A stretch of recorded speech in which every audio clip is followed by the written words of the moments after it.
Let's give your life So to the Lord. I'm having this what conversation with my sister, and the Lord says to me, she wants to give her life to me, but she's scared, and I want you to ask her why. So I said, hey, Yeah. the Lord says, he knows you want to give your life to him. He's wondering why you're scared. And I'm sitting there. He says this to me, and I go, in my mind, I was like, what? How do you know this?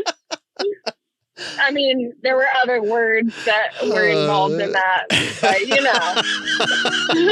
like, dang it, I've been caught. You've been caught. I'm Geoff Matero, and you're listening to At the Table. You know, I believe when we gather and share stories of what God has done in our lives, it feeds our spirit and encourages our faith. So sit and enjoy as I speak with Christians from around the world as they tell stories about God and the amazing things He's done. To get notified as soon as a new episode is released, please click the subscribe button. We'd also love to hear from you, so leave us a review on whatever podcast listening app you use. And without any further ado, let's get to it. Welcome to At the Table.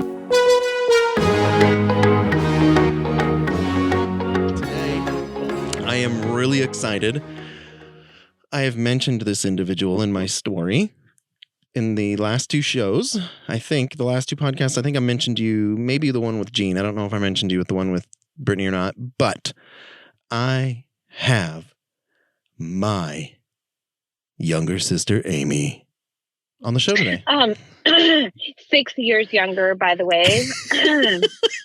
Not right, 4 years younger. Sorry, correction. She is not almost 40. That was my bad. My bad. So she is actually not almost 40. 36. Which is almost 40. Thank you. No, it's not. I have 4 more years, buddy. 4 more years. Chris turns 40 this year. He does. Chris is our brother-in-law. He is with our sister Emily, and he turns 40 because he's old. Oh, I can't wait. I know, but I turned 43. I turned 43 before him, before he turns 40. So, I mean, yeah. And I've tried Majority over 40. Yeah. And since I'm just going to start. I've been really fighting, trying to figure out who I should have on the show next. Obviously, there's a certain amount of work that we need to do when we're doing things with the Lord and for the Lord. But with this show, there are moments when I'm just like, okay, Lord, what do you want to do? And after I had Gene on the show last time, during his show, I had this really brilliant idea, of course, that we were going to go to Silverton that next weekend, and it was going to be Brittany's sister Emily's birthday. And I was going to do a show with Brittany and her dad and her brother and her sister, and they were all going to talk about their time, growing up with her dad, doing all that stuff, And the trip got canceled, and that was supposed to be my next episode that I was going to release on Monday. This coming Monday, but it fell through, and I was like, I'm like, what am I gonna do? Emily ruined everything. Yeah, I have a sister-in-law named Emily and a sister named Emily. It's pretty great. So whenever I say Aunt Emily, my boys, the boys are like, which one? And I'm like, hey, it's okay. I have a niece. Excuse me. I have a niece, Emily, on my husband's side, and then my sister, Emily, or our sister, Emily, on our side. So yeah. Hey, America, can we have a little bit more diversity with names, please? Right. Like, that would be wonderful. Like, can all Geoffs just be named Geoff because that's the right way? And then can we choose another name besides Emily? That would be wonderful. Yeah, Amy's pretty good. Pretty spread out. As long as it's A-M-Y, not A-M-M-I-E or A-I-M-I-E-E-E-E. They're not real Amy's. Yeah. They're fake Amy's. They're fake Amy's. I know. I have one of the guys I teach with in Kona. His name's Seth. Seth sent us a video, tagged me in a video today because the leader of the school, the creative media communications school, Joel, his twin brother's name is Geoff, but he spells it wrong, Jeff. But we worked together. Totally so wrong. Seth said, this video is for Geoff and Geoff. And it was a comedian talking about why people say the names the same way, but they're spelled differently. Anyway, the conclusion I came up with was that Geoff was wrong. The other Geoff. Right. Because he didn't spell it the same way I did.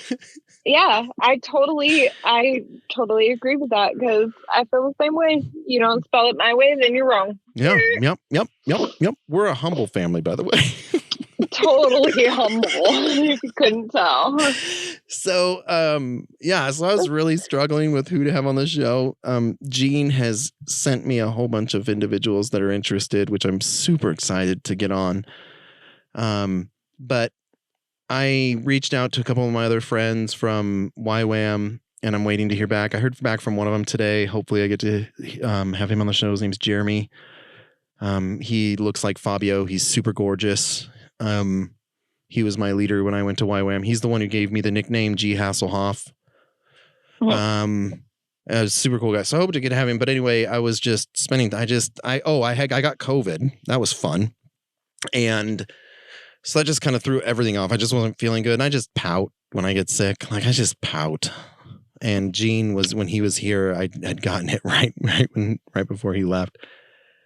And he was like, just take authority, right? The facts are that you're sick, but the truth is that Jesus is your healer. So he would like lay hands on me and like pray. And it was amazing. I loved it.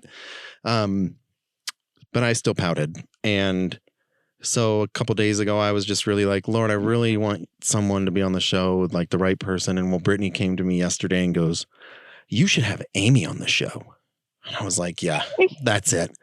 So I called you on the phone yesterday and you did not answer. So then you called me back and I was like, we talked for a little bit and it was so funny. I was like, Amy, you're my next guest. And you're like, I knew that's what you wanted. I knew it. It's so awesome. I was dying laughing. It. Yeah. So here we are. I saw your name come through and I didn't answer because I was like, I'm not ready to answer that yet. Give me a minute because I know exactly why you were calling. Yep. It was awesome. I was just cracking up when you said that last night. And but I thought you were really calling to check on me after my oral surgery. Well, I would have, but not. You didn't tell me you had oral surgery. I had to find out from our other sister, Emily. And I don't know how she found out because I didn't tell her either. Because Katie told her. And I was like, no one in our family tells me anything. And she goes, yep. See, I had to find out from Katie. But that's what I do is I just tell one person and I know that it is going to go like wildfire. That's why I don't tell you girls anything. Well, duh. I mean. Yeah, Emily goes, you shouldn't have told me you had COVID because keepers. She goes, did you tell Donna that you got COVID? Mama Donna? And I was like, no. And she goes, you shouldn't have told me that because, when Donna finds out, she's going to freak out. I know. What was the first thing that I said to you yesterday when you told me you had COVID? I said, don't you dare tell Donna. Don't you tell Donna. Don't you dare tell Donna. It was really funny. I was like, well, she'll find out now. I don't have to tell her now. I ain't got to worry about it. Yep. I got you three blabbermouths to do it for me. Oh, no. I'm not the blabber. You're like, oh, no. I'm not the blabber. Well, sometimes I am the blabber, but yeah, you can't lie. This is a Christian show. You can't lie. Right? Okay. Step back a little bit, sister. Step back, Got girl. it. Step back, girl. No, if it affects me or if it will affect me in the end, if I out you, then I will not say anything. Yeah, I don't say anything. And that will affect me in the end because then she'll get on me about everything. Stuff, and I don't need to be caught on about stuff. I'm almost 40, dang it. You are almost 40. You're like 48, right? 49? Yeah, pushing 50. I always try to remember your age because I remember when we were kids, when we were in Sacramento, I would lay on this big, huge, nasty brown pillow that we had. Like it was bigger than me. And Daniel would be laying on the side and we'd all be watching movies. But you always had, and Daniel and I were sharing like a bowl of popcorn on our side, but you would always sit with your legs like wrapped around my head, like on your butt, but you'd put your legs around my head to where your feet were touching my shoulders, and you'd put your popcorn bowl on my head.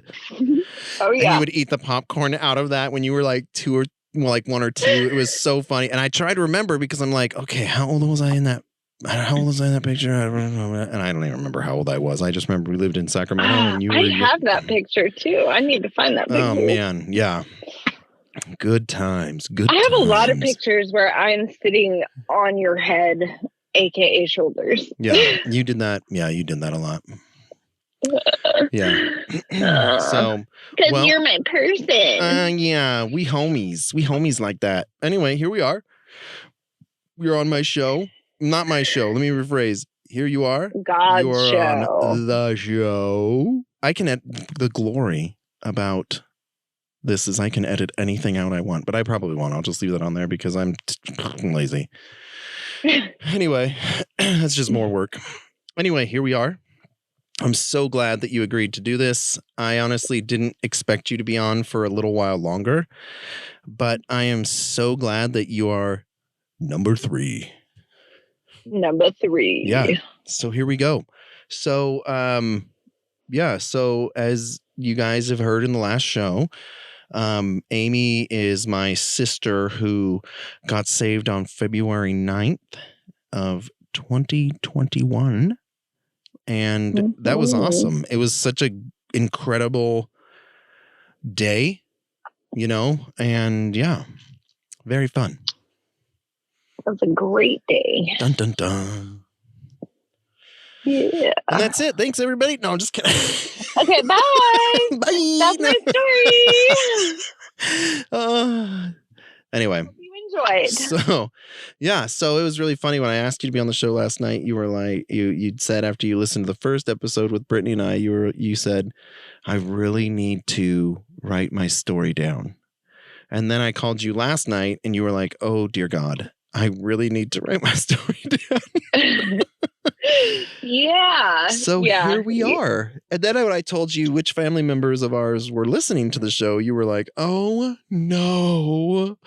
Yeah, it's definitely been it's been a very nerve-wracking day. I'm not gonna sugarcoat that at all. I was cracking up early when I texted you this out like earlier in the early morning, or was it early, like right afternoon?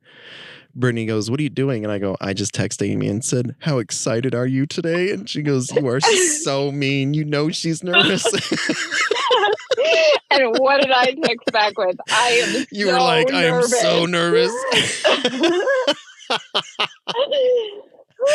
I was dying. I was just cracking up. It was so funny. Yeah, I'm recording in my closet today, and it is an oven. There's an oven in here, but it's really the only soundproof room I have if I don't do anything like hang up blankets and stuff, because my wife has a bajillion clothes, and then I've got my like 30 Hawaiian shirts. So, yeah. So, Amy, give us a story. Come on. We want to hear how did you get to February 9th? All right. Well, excuse me. Okay, so it kind of goes all the way back, like what you were saying in the first episode. We did grow up in the church. You had a lot more life in the church than I did, since I am so much younger than you. Not that much younger. A lot, like many moons younger. So yeah, Mom worked at the church, and I remember I remember loving being in the church with her. I remember going to the church with her. In Wyoming, right? Because I was, in Wyoming. I think I was in like kindergarten at the time. So I was, only half days of school. Is that when you had those wicked sweet bangs? It was. I had the wicked sweet bangs, and I had the perm. Or who had the bowl cut? No, the bowl cut was after Mom passed. That was Dad's doing. Okay. We'll get there. We will get there. Believe me. It's part of our childhood trauma was Amy's bowl cut. Oh, and my rat tail, and those are all coming. Oh, yeah. So, I remember loving being at church with Mom. I still, to this day, have one of the baby blankets from the church nursery in Wyoming. Wow. It is torn to shreds. But hey, I still love that thing. I still have that thing. Yes, you will be. Yeah. So I remember the Christmas plays with Mom, and like, just, we had a very good, foundation when we were little. Our mom passed away. I was 7 when Mom passed away. Okay. That's a good way I'll remember it, because I was 13. Yeah. 6 years. Now I got that. I can do math. 7. Yeah. Woo. Good job. Thank you. Public education, everybody. So when Mom died, and we moved in with Dad and Mama Donna. Grandma Kay, which is our dad's mom, and we call her Aunt Alice, but she's actually our great Aunt Alice. She was our dad's aunt. Yep. So Aunt Alice lived in Oregon, and we would see her quite often. This was before Grandma and Grandpa moved to Oregon. Grandpa John and Grandma Kay? Yeah, before they got married and before they moved to the coast. And I remember one day with Aunt Alice, and I remember her just really talking to me about God and about Jesus. And like, even though we have this horrible circumstance in our lives, okay, the tears are getting ready to come. I told you all, she was a crier. I'm the crier. She is. And you get that from Mom's side, because Aunt Martha is the same way. She cry about everything. She's like, did you see that Jiffy peanut butter commercial? Yes. Those peanuts. Yes, I get it from that side of the family. Yeah, you get it from that side. Yeah, because Dad would be like, I love peanut butter. I know. Oh, I know. Believe me, I know. I would always hear, oh, you're such my tender heart. Yeah. I don't like having a tender heart. That's Jude. I cry all That's the time. Our Jude. I'm like, toughen up. Yeah. He's like, I'm just a sensitive young man, and God made me that way. Oh, he's my little tender heart. I love it. He really is. It's super awesome. But it drives military dad crazy sometimes. Of course. Well, I'm sure all my tears drove Dad insane all the time, because I cried over anything and everything. Mm-hmm. Okay, so back to Aunt Alice. So I remember her talking to me, and mind you, I'm 7 at this time. So, I mean, really think about, like, it really didn't resonate with me how young I was when I lost Mom until my kids were that age. Yeah. And I kind of, when Tony, who's the same age as Jude, he's going to be 10. So when Tony turned 7, I mean, that was kind of the year where it really clicked of how little I was and how little I understood at that age of everything. Of loss of God, of Jesus, of everything, even having been raised in the church, just really not understanding kind of any of that. And Aunt Alice taught me the song, This Is the Day. So is the day. This is the day that the Lord has made, that the Lord has made. I will rejoice and be glad in him, and be glad in him. So you're old. Aunt Alice because that sounds nothing like Hillsong or Bethel. No, because it wasn't, this is like way pre Hillsong or Bethel.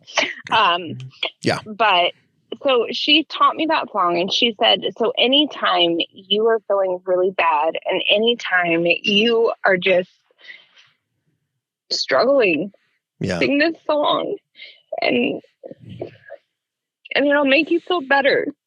And I've been singing that song since I was 7 years old, trying to make myself feel better. And now I know that there was a big piece of what goes along with that song missing. But for years and years and years, I really didn't understand. I didn't understand, the whole rejoicing and being glad in this day and praising when I don't feel like praising. Yeah. And I think that has been my biggest kind of aha moment this time. Is that you do have to praise and you do have to be thankful even when you feel just like crap and you don't feel like you could be thankful about anything. Just trying to find those things to be thankful about, just thanking him for like we said, for pizza, for the sun, for just very simple things. And I wasn't ever taught that. Yeah, that was one of the things I learned when I was younger. In the last 2 years was I do this thing where I prime before my day. And the Bible talks about how the enemy is the prince of the power of the air, right? So he lives in the atmosphere, but we have the Holy Spirit. We have the Lord with us. We got Jesus. And the Bible is very specific. Enter his courts with thanksgiving and praise, right? So I can shift the atmosphere wherever I'm at. And so when I first started learning priming, it was priming myself for my day, right? Focus on the things that I should be focusing on. And the first minute is just thankfulness for your heart, right? Like the passion that the Lord puts in my heart, the things that he drives me to do through the passions in my heart, that it beats 100,000 times a day without even me thinking about it or whatever, that as long as my heart beats, I'm alive, right? And then it goes into 3 minutes of being thankful for 3 different things. So 1 minute for one thing, 1 minute for another, and 1 minute for another. And I started off with big things like, Lord, thank you. In 2005, you sent me around the world with no money and just provided everything. And I had this realization that it wasn't just those big things, right? Like it's everything. Thank you for the little dimple my 6-year-old little boy Emerson has on the left side of his face. When he smiles, it lights up the room. Thank you for when I'm driving down the road and I've got Hawaiian music on and I don't know the words, but I am so thankful for the harmony and the beauty of that culture and those songs because it just brings me life, right? So being thankful for the big, huge things, right? Like, thank you, Jesus, for dying for me on a cross. Thank you that you brought us into a new home. Thank you for cheesy, greasy pizza. Yeah. It's huge. Being able to be thankful for the tiny things. Thank you that I got to sit on my couch last night on my wife's birthday. I had my little man Emerson on my lap. I had Jude at the other end of the couch watching his little shows, and my wife next to me while I watched rugby in Australia. The best day ever. Yeah. It's insane. And the other thing I wanted to say is how incredible Aunt Alice at the age of 7 had sown into you, and it wouldn't come into fruition until you were 38. 36. But I mean, Grandma Kay was the same way. When I got saved in 2004, I called her. She was the first one I called. She'd been praying for us every single day since we were kids. Oh, years of sewing into that. And, you know, and she sewed into that for years and years and has passed and doesn't get to reap the fruit from her prayers to see you. Exactly. And that's insane, right? Like, Aunt Alice did this, and here all those years because she'd sown into you, that the fruit from that was being reaped, and she had no clue. Right. Like, we don't know what we do, right? I mean, so even just at the store, I always address every individual by their name if I can see their name tag. Every time. You know, thank you, Theodore. And I'm not always just thank you. I always say, I appreciate you. You know, because you never know, right? They could be having the worst day. Yeah. I mean, it's just stuff. It just blows me away that she did that and you sang that song for years. Anyway, I'll shut up now. You keep talking. Well, going on to Grandma Kay a little bit more. So Grandma Kay, she used to drive me nuts. I'm just going to say that. I love that woman. I do. I love her too, but she drove me nuts. When I wasn't saved, I remember when I was in the kitchen and she was like, "You smoke?" And I was like, "Yep, and I do other things too." And I said what those things were, and she was like, "Oh my gosh!" And I was like, "Ha ha ha!" And then I dropped you girls off and left. Yeah, and Sorry here's about that. a little tidbit to that you didn't know. You want to know what that caused for me? Don't care. I didn't have to be there. Exactly. Okay, so perfect little segue into this. So we ended up, Grandma took us to the Bible bookstore shortly after that. You're welcome. And she loaded us. Okay. She loaded us up with every children's devotional book that they had there. Good. We each got a brand new Bible with the little tabs on the books so that we could flip to the books easier and not have to really worry about memorizing the books in the Bible. And we had to do devotion every morning as soon as we got up with Grandma. And then we also had an evening devotion that we had to do every night before we went to bed. And we stayed with Grandma for a week every spring break. And then in the summer, we would go and stay with Grandma for sometimes a week, sometimes 2 weeks. It kind of depended on what was going on. But yeah, we would do, and then we would have to go to church with her every Sunday that we were there, which they went to like an old people church. So it wasn't like a fun church or anything. I don't Thus started my sort of I don't want to say downfall, but at the same time, like turning my back. Yeah, that was like the shaping of like your perception of all believers, right? Because like I talked about that in mine, like I envisioned Caleb as this, you know, mid-20s, 5'2", short, fat white dude with a Drew Carey buzz cut and a pocket protector and glasses, right? Right. And I envisioned them all as old people that smelled like mothballs. Mm-hmm. I mean, I didn't, the church that Grandma and Grandpa went to, they lived in. It was like a retirement community. So it was all older people that went to that church. There were no young families. Yeah.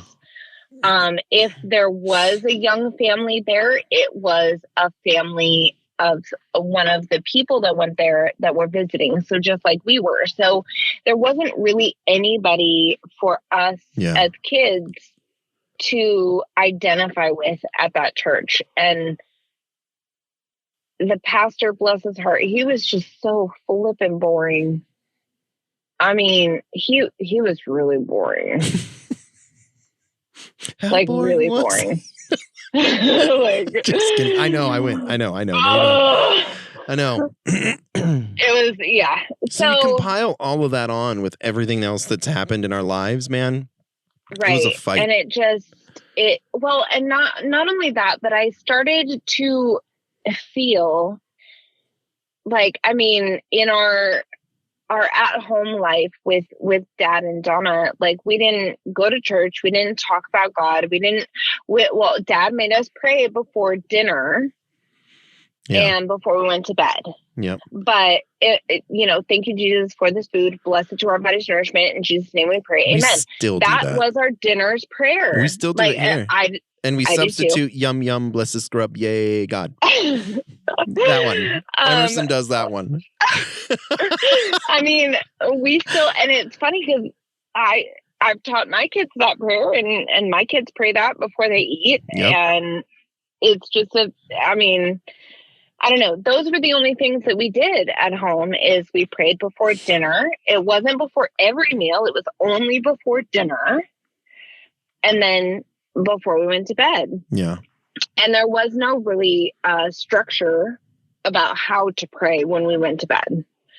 So it was just kind of like, yeah, say whatever you want to say to God because he's always listening to you and he knows your heart hurts. And that was Dad's way of explaining prayer and a few religion. Years when we came back from Hawaii in 2016, during that really rough time, I had conversations with Dad and he would say things and I'd be like, okay, where's my father and how did you replace him with Jesus?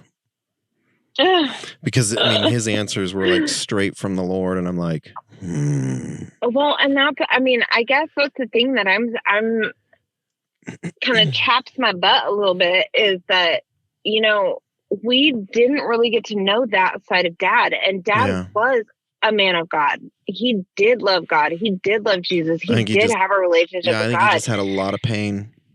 I think so too. As an adult, I can definitely understand it. Yeah. And I get it. Mm-hmm.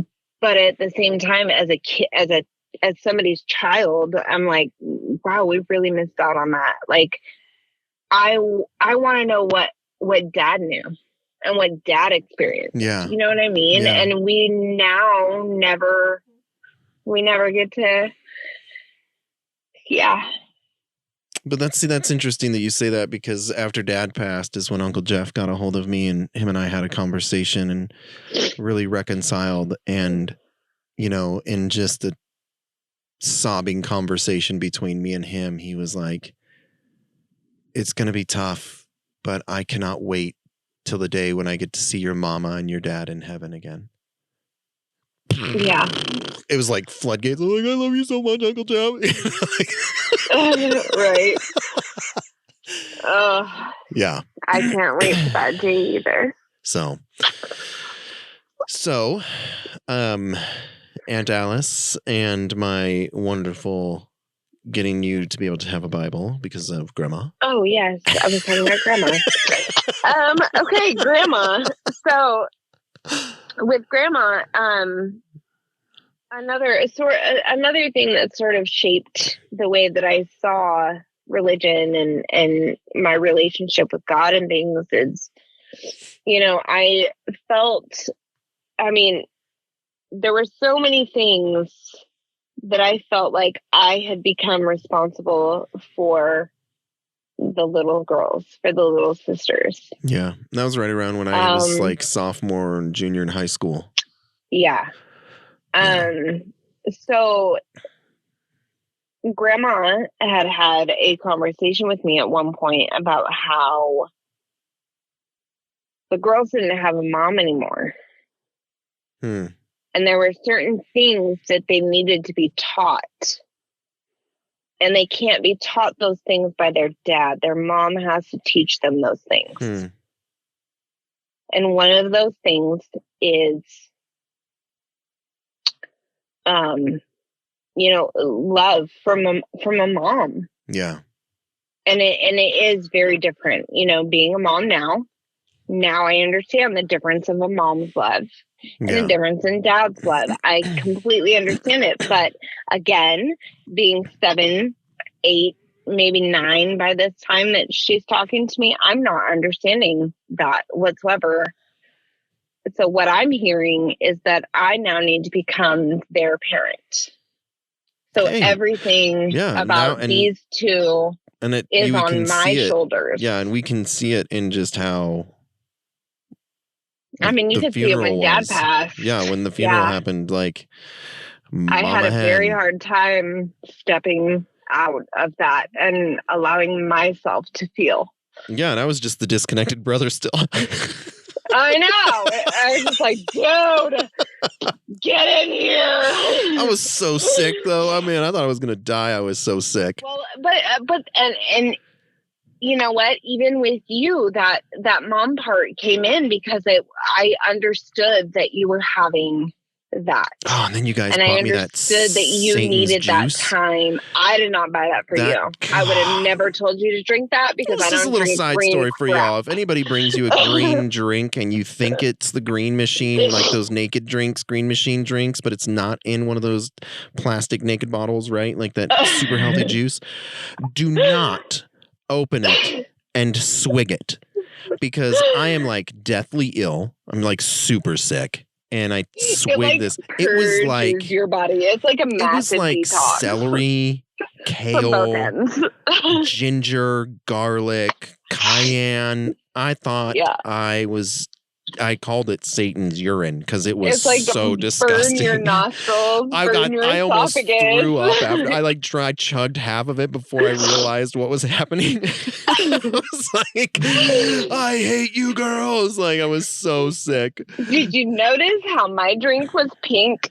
I hate you guys so much. Fruit stuff that tastes good without sugar. I bought a green one from Starbucks and I was just like, oh, okay, this might be like the green machine. Like a week ago, I opened it and took a sip and was like, nope. And it was exactly the kind of the same drink. And I gave it to Brittany. I was like, this is the worst. And she's like, let me try it. And she took a drink. She's like, and I go, I know what you're gonna say. You're gonna say it's delicious. And she's like, it's not bad. And I'm like, oh, it was horrible. It was so horrible. Anyway. So, mother hen. Yes. So with, just, I don't want to put all of that on grandma because it wasn't all of hers, but that conversation definitely contributed. Didn't help. Yeah, it didn't. It was a big contributor.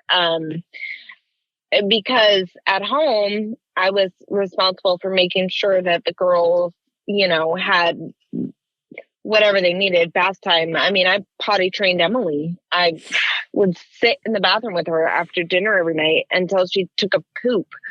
I remember. On the toilet. It was such a hard time. I mean, Dad was trying to figure stuff out. He just lost his son and his ex, his mom and. Right. And I can't even fathom really what was going through Dad's mind during all that time. Yeah, I can't either. Like, I really can't. As a mom, as a spouse, like, I don't know.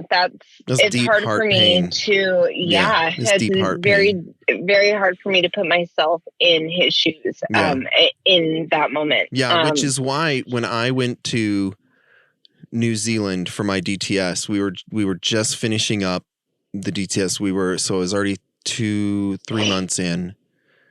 We were almost to the end of the third month and we were getting ready to leave for outreach. And I'd started growing a beard. It wasn't really a beard. I couldn't grow a beard back then.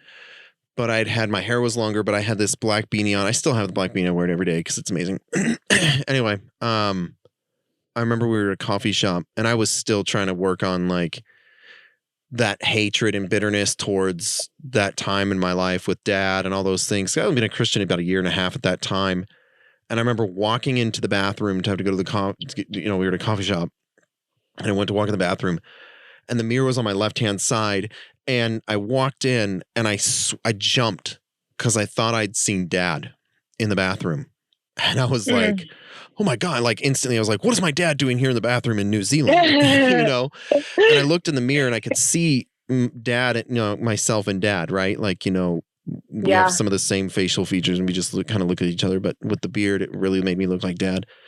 And my heart broke. Like I started sobbing because the Lord really had shown me what an incredible father he had been up until that point, like how he sacrificed a lot for us as kids. And I had this just incredible moment of forgiveness towards Dad. And literally, I'm not joking, he became my number one hero. He wasn't perfect by any means, but what he did in sacrificing for us kids and all the things that he did when we were younger. He made mistakes. Right. We all do. But he's human. Yeah. And it was one of the most powerful and incredible moments of my life and in my time in YWAM. And it was instant. I came out of the bathroom. I was a sobbing mess. And they're like, Geoff went into the bathroom not crying and came out of the bathroom crying. What happened? You know, like I looked at myself in the mirror. I saw myself in the mirror and I fell in love with my dad. Oh, yeah. So, yeah. So with Grandma Kay, back to Grandma Kay. Mm-hmm. I definitely felt like she had, so I felt from all angles, just definitely responsible for the girls. Yeah. And then when it came to their spiritual life, I felt like that was 100% on my shoulders. Yeah. And that was tiring. I mean, yeah. You're not supposed to have kids when you're kids for a reason, because you can't handle it. You can't handle what it takes to be a parent. Yeah, and you were like an early teen. I mean, by this point, I'm just getting out of 13. high school. Yeah, I'm just getting out of high school and moving out, joined the military, and I took off. Right. Yes. So, in that time, I had always felt like you and I were a team, you know? Yeah. Up until then, you and I were a team. You and I made sure the girls were taken care of. You and I made sure dinner was ready when Dad got off work. You and I made sure dishes were done. You and I made sure laundry was done. You and I were the parents, or not the parents, but kind of running the household while Dad was out making the money. Yeah.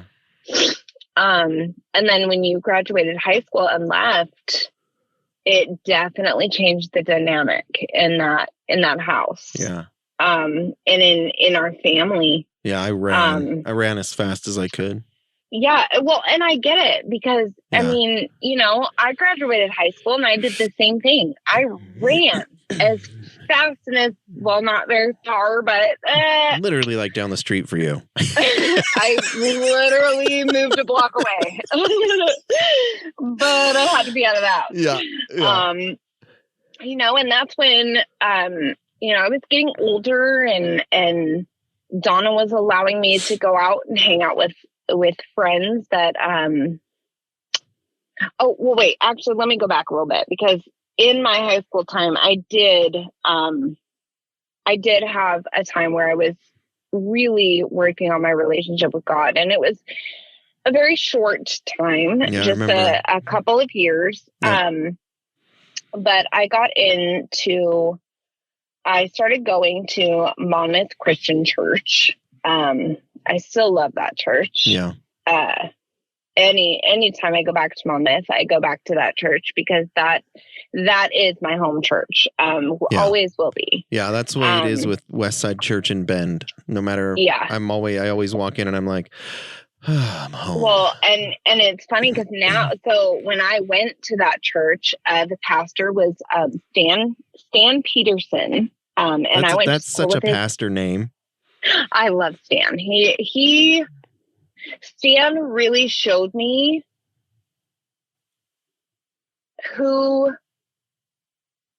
what a godly father looks like. Yeah.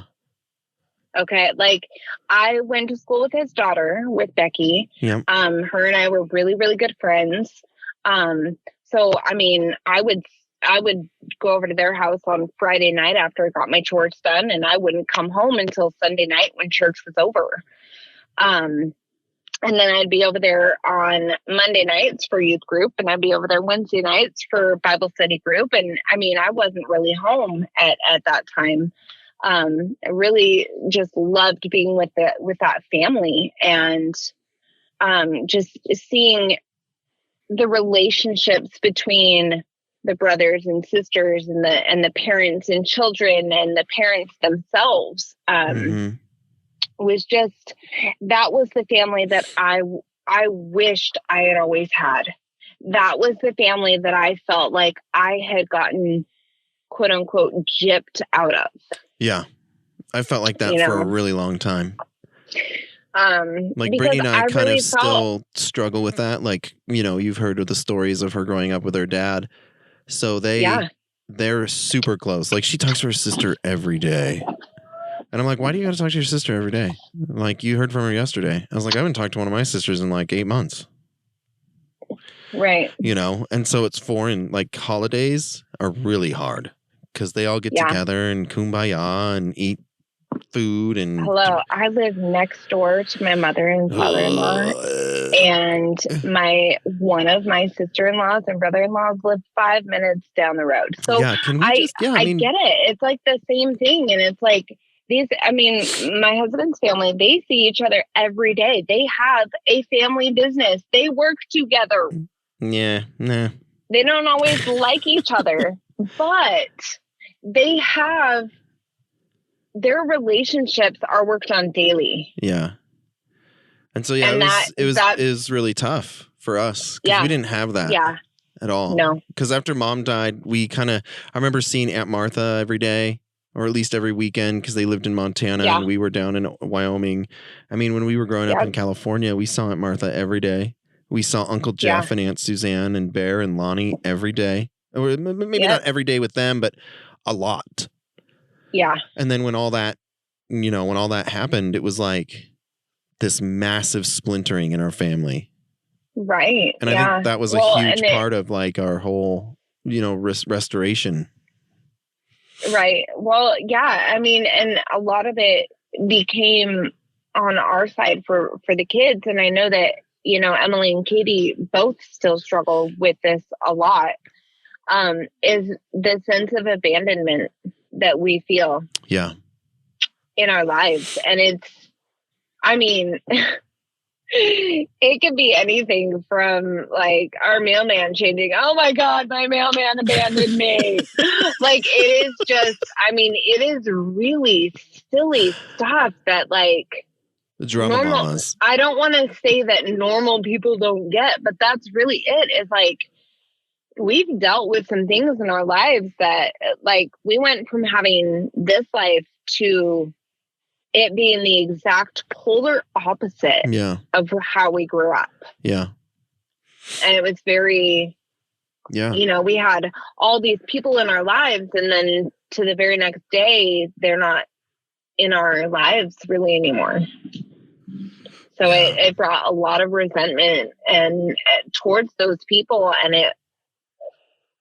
I really think that it's more of the circumstance instead of the people that we need to be resentful towards. Oh yeah, definitely. It's definitely not the people. I don't think that anything was ever done intentionally, but when you're 7 and you grow up, or in Katie or Emily's age, 3 or 1. 1 years old, everything that you have started to create memories from just is ripped away from you. And there's no way to even explain that. Mm-hmm.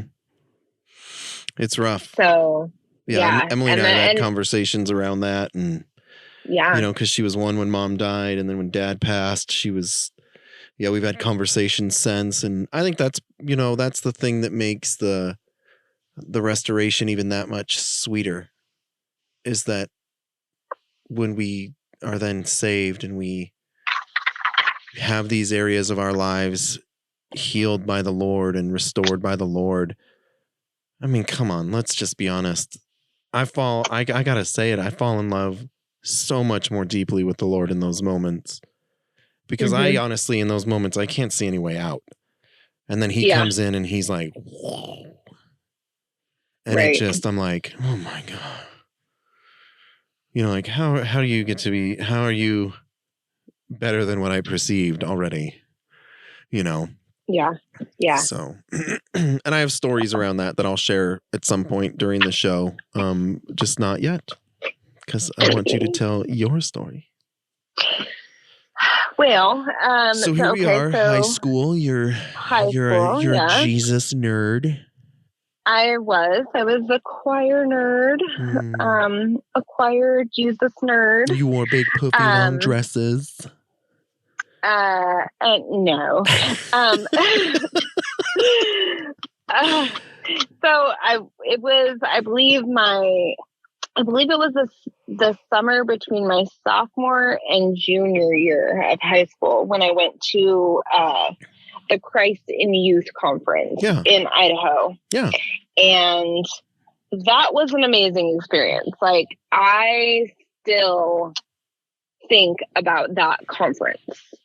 It was amazing. The worship was amazing. This was before Hillsong and Bethel came out, and those guys make you feel all the feelings. Right. And the worship band, I cannot remember the name of I have their CD that I bought the CD. You're old. What are CDs? I know, right? And I still play it in my car. Bump along. Our truck has a CD player in it, and when I bought the truck, I was like, wait, they still make CDs? Like, that's still a thing? I mean, it's super hard to get them. I was do I need to go to an antique store to get an MC Hammer CD? I played Too Legit to Quit for Emerson the other day, side note, and he thought it was the funniest thing. He's like, is this a joke? No. No, it wasn't. No, it was, you can't touch this. Oh, okay. I'm like, Too Legit to Quit. It was, you can't touch this. And he was like, is this a joke, Dad? And I was like, no, this is real music. You need to show him the music video because he needs to see the hammer dance. That's what it was. It was because I wanted to show him, because I tried to do the hammer dance and he's like, what are you doing? I was like, I'm doing the hammer time. And my God. And he's like, what is that? So I got to the video and he's like, hammer time. And he did it. And Emerson was like, is this a joke? Oh, that is so funny. I was like, apparently is. Anyway, sorry. Sorry. So you have your nerdy worship CD.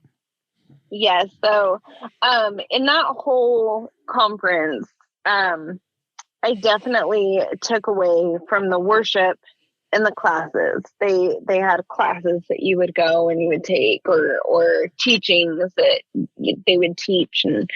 And the thing that I did not take away from that conference was every day you had devotional time. And it literally reminded me of staying at grandma's house. Yeah.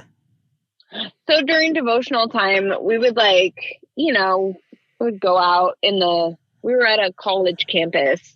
So we would, go out and find a spot by yourself on the lawn and read your devotional and read your Bible and pray and then we'll all come back together and da-da-da.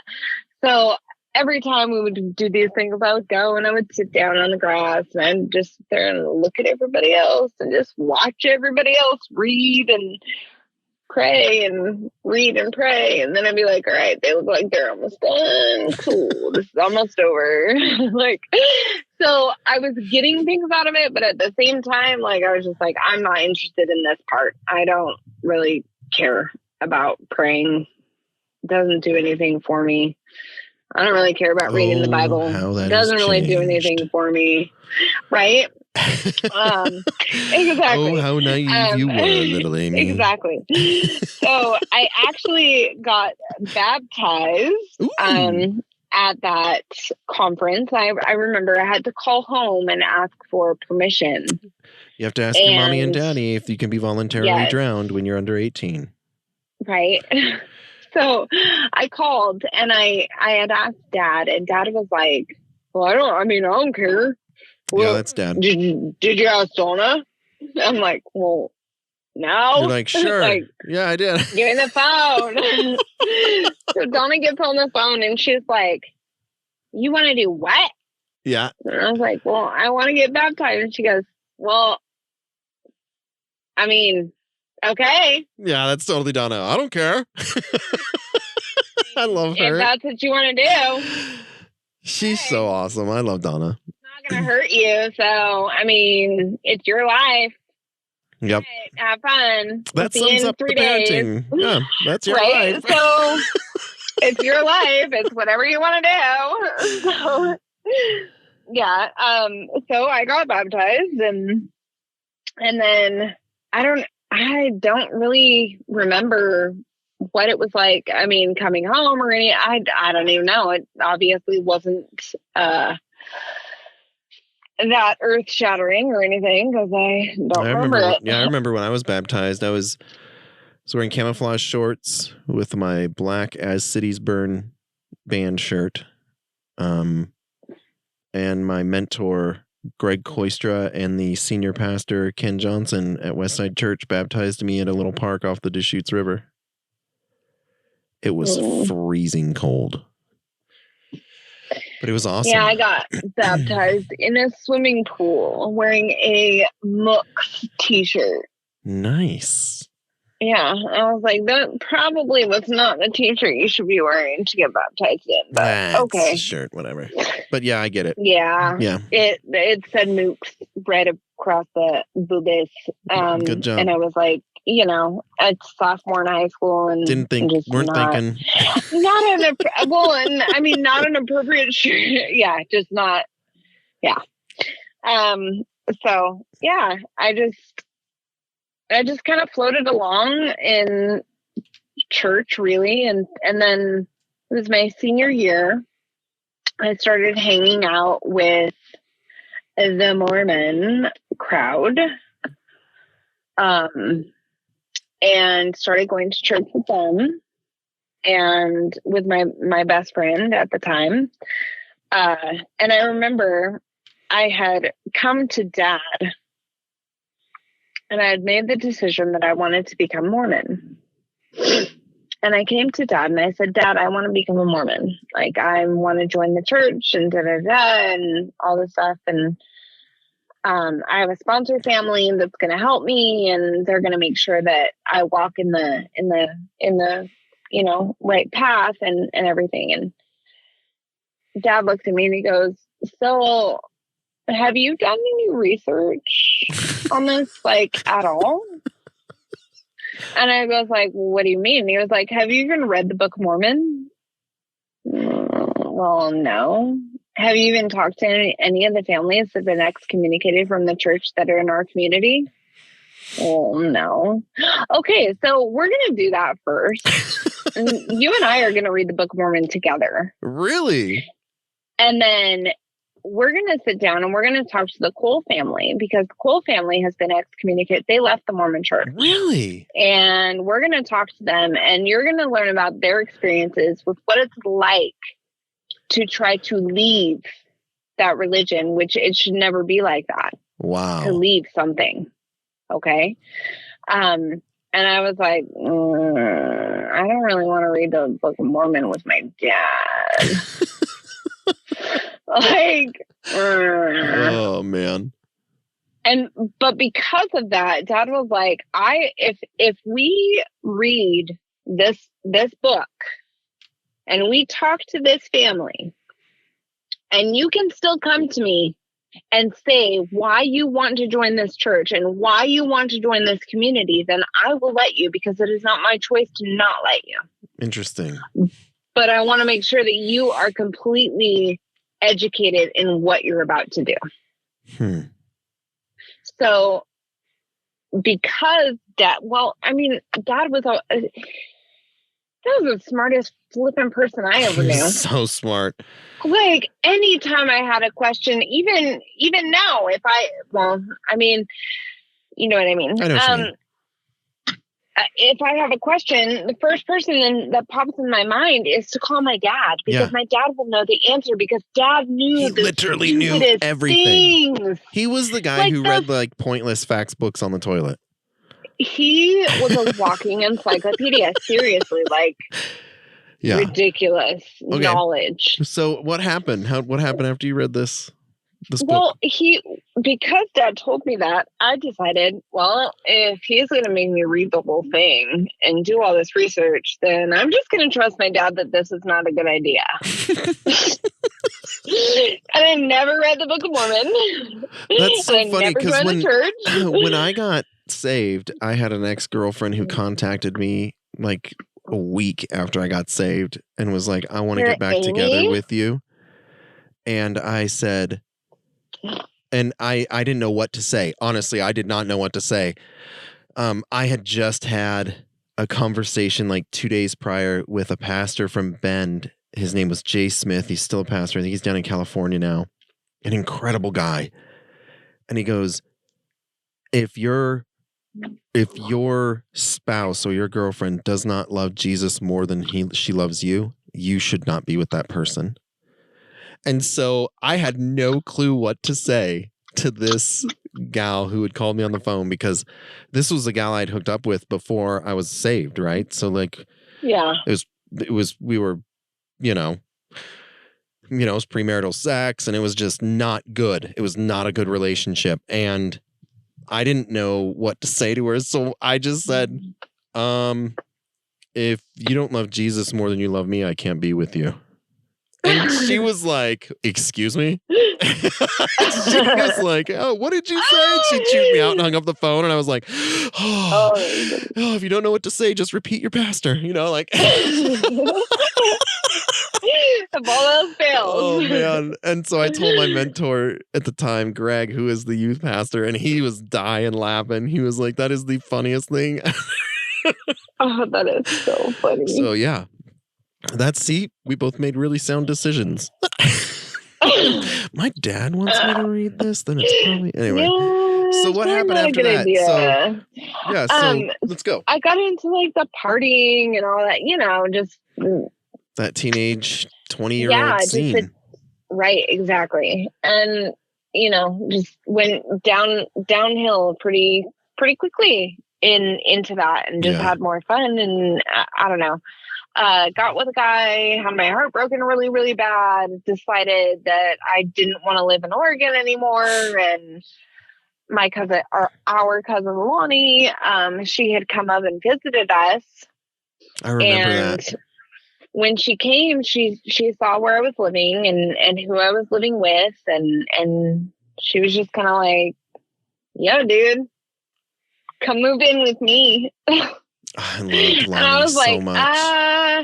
I don't know about that, because then I don't know. That's too far away from my parents. I remember telling her that, like, that's too far away from my parents.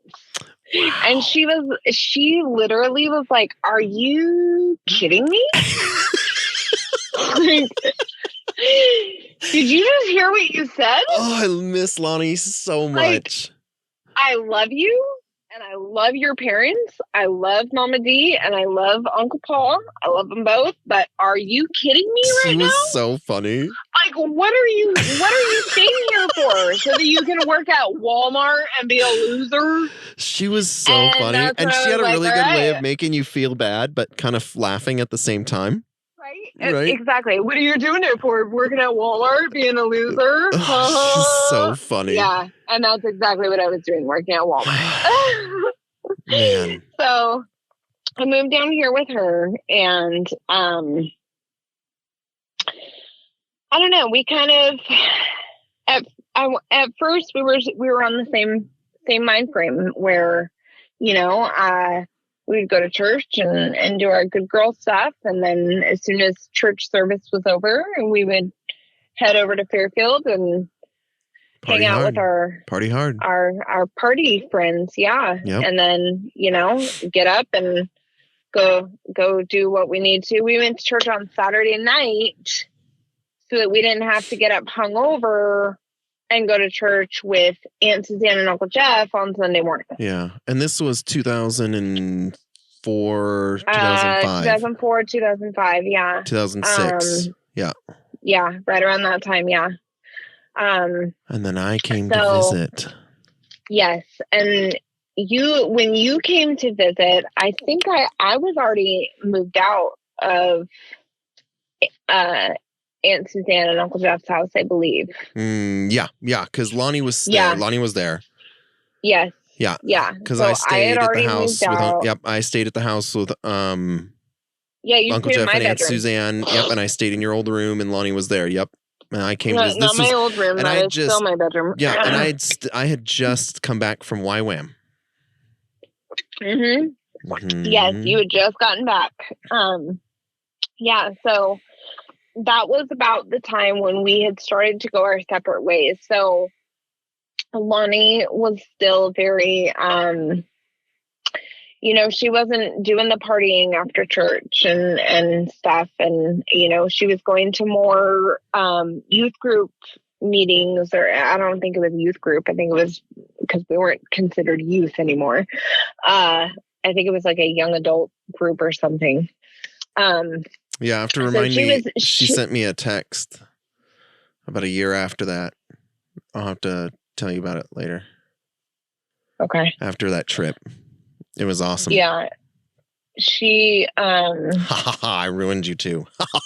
In a good way. In a good way, everybody. You did. You did. It was a good influence this time. It needed to happen. But yeah, she was definitely going more on her path with God, where I had met my husband by this time, and we weren't married yet. But I was still partying hard and having fun and living it up. And when realistically, were you, or were you just numbing pain? No, I was just numbing it because it wasn't. Pain. Yeah. Yeah, I should have said "quote unquote" living it up. Yeah, well, I mean, we should call a spade a spade, right? Like, we think we were partying it up and having a great time, but at the end of the day, we're really just numbing it up and trying to nasty and trying to there's pain to cover. Yep. Yeah. So I went down that path up until I had Tony. And let's see, when I got pregnant with Tony. That was 9 years, almost 10 years ago. Yeah, Lonnie passed away. That sucked. 2 months after it. I had found out. Brittany and I just got married. Oh, goodness. We just got married. Had found out. Yeah, I think I had found out 3 days. 3 days before Lonnie had passed away that I was pregnant with Tony. Now, Lonnie is the reason 30. I met my husband. Yeah. Lonnie's the reason I met my husband, like everything. I didn't get to tell her any of that. So that was another just blow for me. That hit hard too for us. Yeah. And that brought Bear and I, that's what brought Bear and I closer together too. Like that just, Bear is Lonnie's younger brother. Yeah. For those of you that don't know, and that's what brought us closer together. And I mean, we're brothers. Like I consider him a brother now, and we have tiffs here and there and everything. And but I won't talk to him for like a week or whatever because I'm a bitter little baby. Yeah, but you guys do like, I'm gonna pull your hair and scratch your eyes out. That is literally Bear and I, and seriously, he is my best friend, and that really brought us closer together. I love that guy a lot. Me too. And that makes me mad because you live in the same town as him and I don't, and I hate you. No, I'm just kidding. I know. Welcome to At the Table, where I tell my sister I hate her. Right. God bless you. It's okay. I know you don't really hate me. Anyway. So Lonnie passes. That was rough. That was really hard. That was like, and Brittany was pregnant with Jude right at that time. Yeah. So Brittany and I. So okay, for people who do not know, all of my and Jeffrey's children are the same age. Yeah. It's like within months of each other. Yeah. So, and just so you know, she is the only one that calls me Jeffrey. Don't you dare. Yes, anybody I am. Else No, sorry. that call me Jeffrey. Except Aunt Suzanne. Yeah. Aunt Suzanne, you can call me Jeffrey because you do call me Jeffrey. And Mama Donna. Yeah. So those are the only 3 people. No one else is allowed to call me Jeffrey. I've never even noticed that I call it. Like, I know that I call him Jeffrey, but I've never noticed that like nobody else. No one does. No one else is allowed to. It's literally Aunt Suzanne calls me that sometimes. Donna and you. I go by Biscuit, Geoff, Geoff, Jammy Jam, or G Hasselhoff. That's yeah, it. Jeffrey. I'm going with Jeffrey. Yep. Sorry. So Lonnie passes. No, you're good. Yeah, so Lonnie passed. That was, like I said, another just hit. So I don't remember. So about a year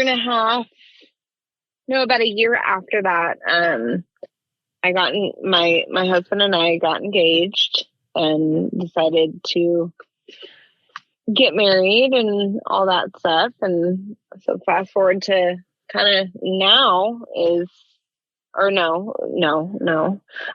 go back to when we found out that Dad passed away. Right.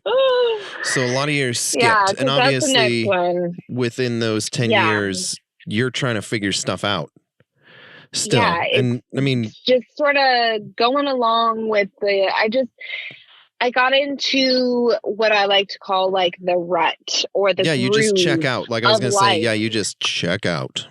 Yeah, I had my routine. I had my schedule. My kids were on their schedule. Just very, you go to work, you come home, you take care of kids, you go to bed, you get up, you go to work, you come home, you take it. Like it was just there was nothing more. Yeah. And there was just nothing. I mean, I didn't have relationships with my siblings. I didn't have good relationships with my parents. Nope. I actually had a very rocky relationship with our dad. Mm-hmm. Up until he died. And so let's talk about the passing, because that was a huge shove. Okay. In both of us in two different directions. Yeah. So let's get to that, because this is when it starts to get really good. Yeah. So you might want to grab some tissues for anybody out there. Because I can already feel him coming. I had to fight him back when we were talking about Lonnie. I'm like, I miss Lonnie so much. I know. Me too. I miss her. Lonnie, I hate you so much. I love you. I know. You left me here by myself. And that was funny because when she passed, Bear was like, we were sitting around joking and she's like, I hate her. And I'm like, why? And he goes, she always had to be first. And so she had to go and meet Jesus first. She had to be first. I was like, Bear, that's pretty dark, bro. You know? That is totally that's how she is. And that's how he is. She was. I love him so much, man. I love Bear so much. Okay, so Dad passes. All right. Here we are. Dad passes. Oh, okay. So kind of leading up to Dad's death, I was not in a great place. Just in myself. I wasn't happy with myself. I wasn't happy with my life. I wasn't happy. Just nothing was making me happy. Just everything made me pissed off and everything just, I get the short end of the stick and everything. And, just pity me, feel sorry for me. And just, I don't know. I just hated life, hated my life. And then Dad died. And I got thrown. I don't want to say I got thrown. I threw myself into caretaker mode. Yeah. Making sure that everybody had what they needed. So let's talk about, let's do this. You may not like what I'm going to say. Oh, okay. Tell me about Christmas. Like this Christmas? Yeah. Tell me what happened on Christmas. Because this year? Let's put a little context to the story. Our mom died on December 12th. Right? Yeah. Our dad died on December 26th, both in horrific accidents. Our mom and brother died in a car accident. Our dad died in a helicopter crash. So, what happened the day before Dad died? Because let's put a little bit of context behind the pain so we can see how good of what happened is next. So Christmas Day, I'm just going through my normal Christmas Day stuff with my kids, going through, with my husband's family. You got work the next day. Yep. I have work the next day. I know that I need to call my parents, but I don't know what it was that kept me from calling my parents. I didn't really want to talk to my dad. I didn't want to talk to Dad. I didn't want to really talk to Donna. They're just to do what? To say, "Oh, Merry Christmas." What did you get? You know? Yeah. I just didn't really have any interest in talking with my parents. I really didn't. So I didn't call. Did they call? No. No. No.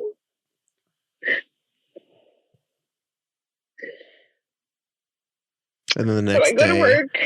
we the find next out. Day, December 26th. I had to be at work at 5:00 in the morning. So when I get the phone call, it's like 9:00 in the morning. I'm getting ready to go on my lunch break. No, it was, so it was the calls 27th. We found out on the 27th. Yes, we found out on the 27th. Sorry. Because Dad passed on the 26th. Yep. 26th, right. So this was the day after Christmas, or the day after Christmas. Yeah, 27th. So Donna calls me, and it's like 9:00 in the morning, and I'm like, oh, this was after I called Donna. Crap. Because I found out from Fox News. Yeah. So and I called Donna, and she was like, does Amy know? And I was like, no, we will call the other girls. Yeah. So she calls, and I still, to this day, I still have the voicemail. I can't delete it. Yep. But she left me a voicemail, and she said, you need to call me back ASAP. And I listened to it, and I was like, I looked at my coworkers, and I go, you guys, I'm going to get in so much trouble. Like, why? I was like, dude, I did not call my parents on Christmas. And I was supposed to FaceTime with them last night, and I forgot. And I didn't call them. So I let them go home, and I go on my lunch, and I'm out in my car, and I call Donna, and she tells me, Dad is at that time missing. Dad was missing, and I freaked out. I mean, too. I just freaked out. Like, I knew exactly what had happened. I'd already booked my ticket. I said some really not great things on the phone with her. That cannot be repeated. Yes, very much so. That I have repeatedly apologized to her for, and she, oh honey, I know you weren't talking to me, and I'm like, it kind of was, but she understands. It wasn't though. like at you, it was more to you. Yeah, she understands. Type thing, or yeah. I threw my phone across the room when I found out. Yeah, okay, well, might as well. I peed my pants. Okay, everybody, let me just say that this is not the first time. Amy is notorious for being her pants. I seriously am. I peed my pants, and I couldn't drive home because I was in this state. I remember I had to call Bear and tell him that you had peed your pants, and he needed to come and pick you up. But I didn't want to ride in Bear's car because I had peed my pants. So I made Bear follow me home. Oh my gosh. Yeah, so I made Bear follow me home because I was like, dude, I'm not getting in your car in pee pants. It's like, so I'm just funny. not. It's so funny. Like, I didn't even care if you had leather seats. Like, I didn't nope. I straight up just peed. These pants are really she pees wet. her pants over everything. She's like, pizza tonight? I really do. I'm so excited. Oh, I just peed my pants. I know. I'm like, man, I gotta pee like right now. Just saying. Yeah, we're getting close to where we have to push the story along because my phone is like at 10% and I have no way to charge it. No, you're good. So. All good because I have to go pee so bad. I'm like starting to sweat over here. Okay? So here we are. Dad passes. Yeah. So I just walk around in this fog for just months. After Dad, yeah. Months after Dad died. Like, just months. And yeah. I mean, I know that everybody's just looking at coronavirus and the quarantine of like, oh my gosh, that's the worst year ever. But honestly, like, it could not have come at a better time. Like, I needed time off to be able to step out of my job and away from my job, because had I not had the quarantine, I probably would have ended up losing my job for how just lackadaisical I was. Yeah. Just, no, I don't care. I mean, what, you want to sell that $400 console for $100? Sure. Wow. Go for it. Yeah. Like, I really didn't care. So yeah, the quarantine definitely helped. And at the same time, it kind of put me in my life 24/7 to where I couldn't really look away from it. Yeah. And I had to see what I was living, how I was living, and what was really making me unhappy. Yeah. And it came from what I really truly believe is just that lack of an intimate relationship, and not intimately, like sexually intimately, but like an intimate, like known by how someone. Our relationship. Yes, exactly. And like, am I really, really known, or am I just here walking around and no one sees me, even though I'm surrounded by people? Or you only know what I want you to know, because that's been the story of my life. Is I don't like to have pity. Yeah. I hate when people look at me with pity. I hate it. Every time I see you, I feel pity. No, I'm just kidding. Whatever. That's why a lot of the time, like, I don't mention that, we've lost our parents, because the first look that people get is that pity over their face. Oh, yeah, they're like, oh, I'm so sorry. I cannot stand that. And I'm like, that was, sorry for me. That was 30 years ago. Yeah. I don't need it. Right. Well, at the same time, I'm just like, please don't. If you want to give me something, like, give me money. Don't give me pity. Give me money. Give me something I can use. Hey, everybody, this is my sister. This is my sister, Amy, Gold Digger. Right? You can't use pity. I can use money. Give me something I can use. Yeah, I can't use pity. I can use money. That's my new saying. Right? No. Seriously. That's funny. Don't look at me with pity. So you were missing this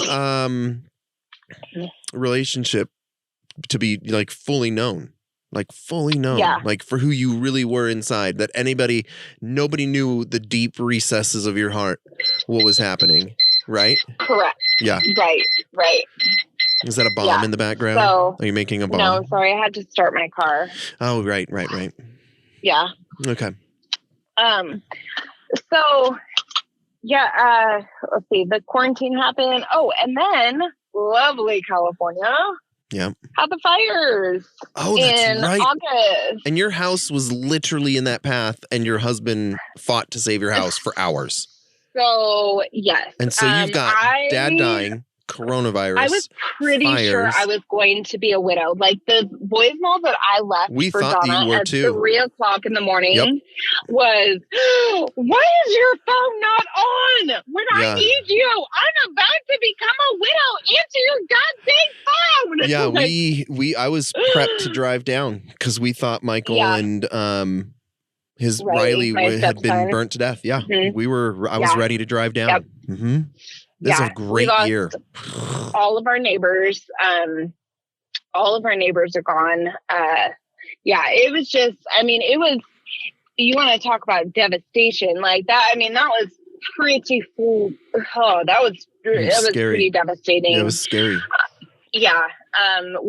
Me and the kids, we had to live elsewhere for about 2 weeks because we couldn't go home. Yeah. Because we weren't allowed to stay in the fire zone. What they call the fire zone. Yeah.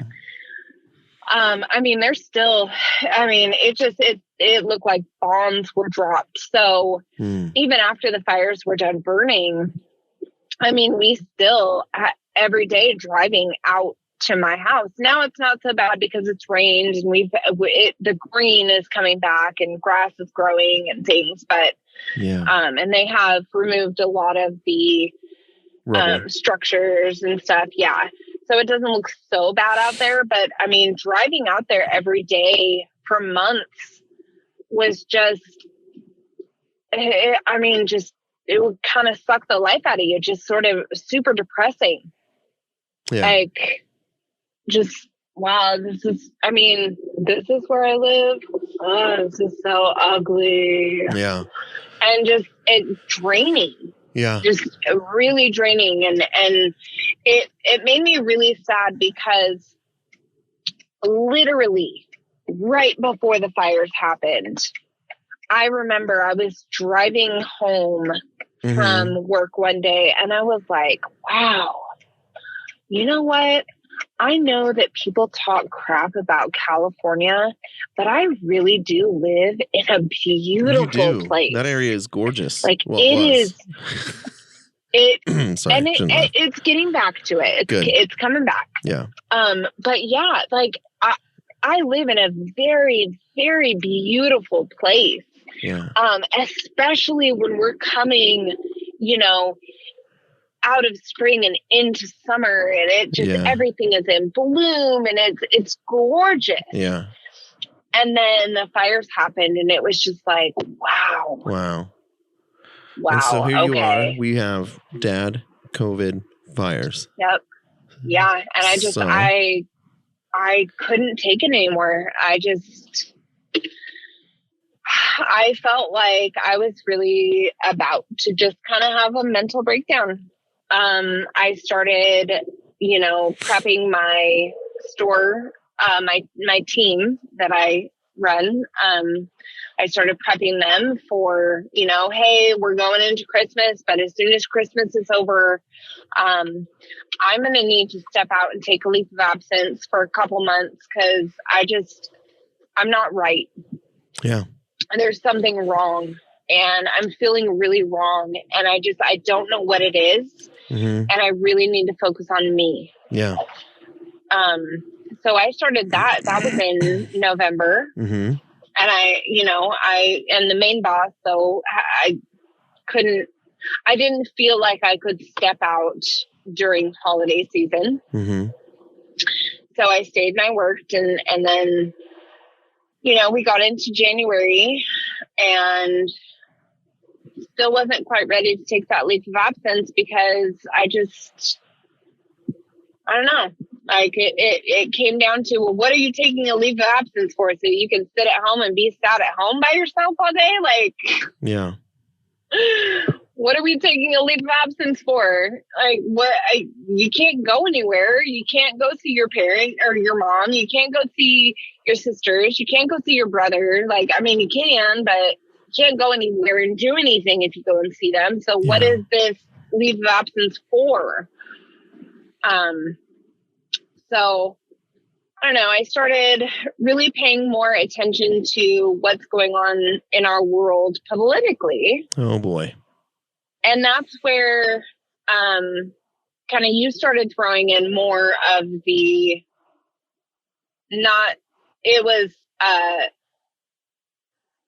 like political things, but also very spiritual. Yeah, let's look at it from a different way. Because I'm sitting here looking at our nation going, oh my gosh, it's all coming to an end. World War III is coming. Right. Yeah. And the things that you had shared with me, I remember I was telling you, I was like, dang, like after listening to some of the podcasts and stuff that you had me listen to, I was like, man, I feel like, you remember that prayer war that Grandma Kay told us about? You remember that prayer war that Grandma was always like, you guys have to learn how to pray because this prayer war is going to happen one day and you need to know how to pray because if you don't know how to pray, you're going to be on the wrong side of this prayer war and you don't want to be on the wrong side. Oh, the good old prayer war.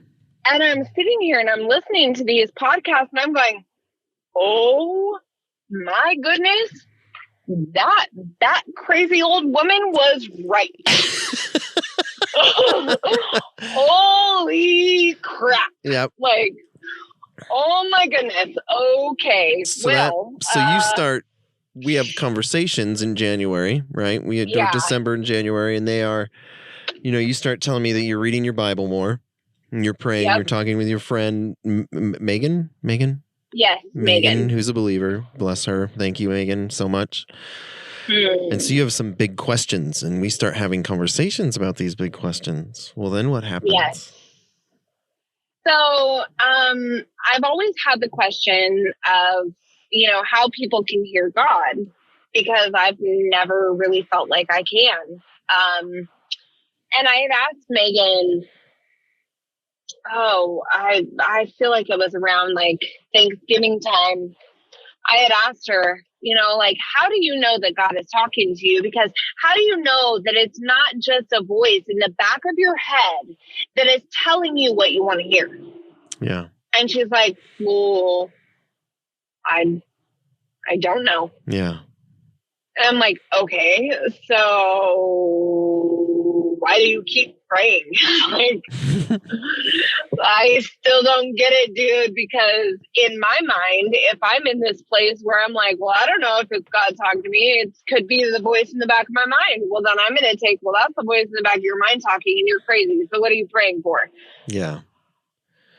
So I remember asking you the same question of like, well, how do you know? Like, how do you know? You I don't know. Yeah. And I felt like the answer I got from you too was kind of like, well, I mean, it's different for everybody. Yeah. And it's, you have to grow your relationship in different ways. So I remember asking, like, I don't know what to pray. And I'm like, hey, read this really good book. Yeah, you're like, read this book. I told her to read a book by Dr. Young-E Cho called The Fourth Dimension. He talks about in the first early chapters about how to be very specific with what you ask. Remember? Yeah. So I started listening to this book and definitely took a lot away from it, because it's like, well, wait, that's how easy it is. Like, no, there's no way it's that easy. Oh, it's so easy. Right. And I remember when I called you that morning on February 9th, I was having a horrible day. I mean, horrible day. Yeah. I think it was one of the nights that this happens quite often, not so much anymore, but it was happening a lot, where I would wake up, or I would go to bed at like midnight, and then I would wake up wide awake at like 2:00 in the morning, and I would not be able to go back to sleep until like 4 or 5 in the morning. No matter what I did, no matter what I even tried pulling out some old stuff that Dad would have us do, like try and read like a super boring book and it'll put you right to sleep. Nope, did not work. Did not work. And it was one of those days where I had been up most of the night. Yeah. And I had to get up and take the kids to babysitters and then go to work, and he would text me about something, and I was just like, you know what? I need to call him, because Brittany actually said that morning, she said, you need to I feel like today you need to really get you need to get a hold of Amy. She needs you. Yeah. Yeah. Oh, you know what? I remember what it was. No, I had posted something on Facebook where saw it. I had said, it was like a meme with a hand like reaching out of the water towards the sky. And it said, I miss you every day, or something like that, or about Dad. Something. And then it said, but today it feels like drowning. Yeah. Yeah. And she came to me that morning and was like, you need to get a hold of your sister today. I think she needs you. Yeah. So you would text me, and I was like, I can't even text him right now. Like, I'm just going to call him, because I'm just having such a bad day. And I was telling him, So I called, and we were talking, and I told you about the ranch. We'd started talking and told you about the ranch. Which I know I still have to share that story. We'll get to that, people. We'll tell you all about the ranch. In due time. In due time. Yeah, so we started talking about the ranch and kind of sparked my excitement again. Mm-hmm. And then you had asked me, like, hey, what are you scared of? Like, why don't you just, let's give your life to the Lord. I'm having this conversation with my sister, and the Lord says to me, she wants to give her life to me, but she's scared, and I want you to ask her why. So I said, hey, the Lord says, he knows you want to give your life to him. He's wondering why you're scared. And I'm sitting there. He says this to me, and I go, in my mind, I was like, what? How do you know this? I mean, there were other words that were involved in that, but you know, like, dang it, I've been caught. You've been caught. Like that, I literally felt like a kid caught with my hand in the cookie jar. It was like, oh, dang it. He gets why I'm talking to him now. Dang it. So, so we prayed, and I remember I called and I had talked to you, I think it was the next week. Oh, wait. We prayed. Wait. Let's. Sorry. What did you do? Come on. Because this is the best moment of your life. We didn't just pray. No, what we did not you do? Just pray. I gave my life to the Lord. There you go. And then we prayed the Holy Spirit to come into my life. Right. Yep. It was such a good morning. I was so jazzed that day. What a fun day. February 9th, the best day. It was a great day. I will say it wasn't that, I mean, it was great. But I had done so much crying that morning that all the makeup that I had put on to go to work was no longer existent. And you and I got off the phone with each other right when my store opened. Yeah, I remember you're like, I got to go open the store now. I was like, all right, have a great day. Bye. And I'm like, look like I've been crying for 10 hours. Like my eyes are all puffy. And I just had to drive home. I didn't have to do So how did you feel? How did you feel though? I mean, I felt good. I felt tired. Yeah. Like just like I had been exerting myself for so long. And I finally was able to rest. Like, that's what it felt like. Like, I had been running a dang marathon, and I do not run at all. We're Materos, we don't run. Unless it's from the cops. Yeah, right? Unless or zombies. If I'm being chased, I can run super fast. I just got to run faster than you. But if I ain't being chased, Anyway, so now you finally feel like you can rest. Yeah. So I find I can shut my brain. I felt like I could stop worrying about things that worrying about them isn't going to do anything. Right. So then the next day you text me and you ask me a question. And I asked you, I said, I feel stupid when I pray. Right.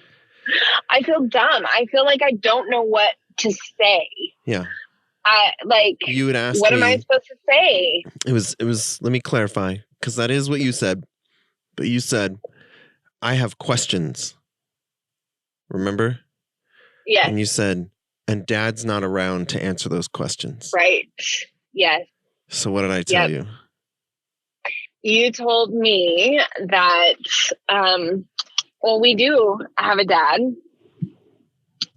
Just not the dad that we were born to, really. I mean, not in those words, but, we do have a dad, and we can go to God just like we would talk to Dad. Yeah. And get those same answers. He loves us just as much and even more than Dad ever did, or ever could. Right. Because we don't have the capability to love in the way that God loves. So yeah, and I remember I told you about the story on New Year's Eve after Dad died. I was in the bath and I was super sick. It is the only time I've ever felt the Holy Spirit like physically hug me. Yes. Yeah. And I was like, Yep. just the moment I needed a dad. 42, 41 at that time. And I just needed my dad. And he was there. Boom. Right. And so this is the conversation we have. So what happens? So I want to say either the next day or a few days later. 2 days later. It's 2 days. I still have the text. I was having a really rough day. I don't even remember at this point what it was, but I was having a day. I mean, I was out on my front porch bawling and just crying so hard. And I just said, you know what? I can't do this anymore. Like, I cannot do this anymore. I am so hurting. Like, and I don't know what to do to make it better. I have tried everything. And I don't know how to fix this. I don't know how to lighten it other than the ways that I've always used to lighten the pain. Right. So you know what? I was sitting there and I was like, you know what? You came and hugged my brother when he needed it. And I need you right now. And I'm on my front porch. I mean, mind you, my mother-in-law can see me from her house. I mean, she probably thinks I'm going, she's badass finally lost crazy. it. She's lost right? it. So, and I'm out there and I'm bawling and just crying, sitting on the front porch. And I just, all of a sudden, like, I hug my knees, like, trying to get up in that little ball just to kind of hug yourself. Yeah. And all of a sudden, I stop crying. I feel super hot, like warm all over. And I'm just kind of sitting there and I like look up and I'm like, did someone like put a blanket on me or something? Like, what the heck? And there's no one standing there. Like, I'm sitting there by myself and I'm like, wow, dude, I'm not crying anymore. Oh, my brother. I know what just happened. Oh my gosh, I know what just happened. So it was, that was pretty amazing. And that's why I was like, oh my gosh, I think I just got my first Holy Spirit hug. That's 2 weeks ago. So how are things now? So now I definitely, I had last week, I just kind of got tired of I'm tired of reading my Bible.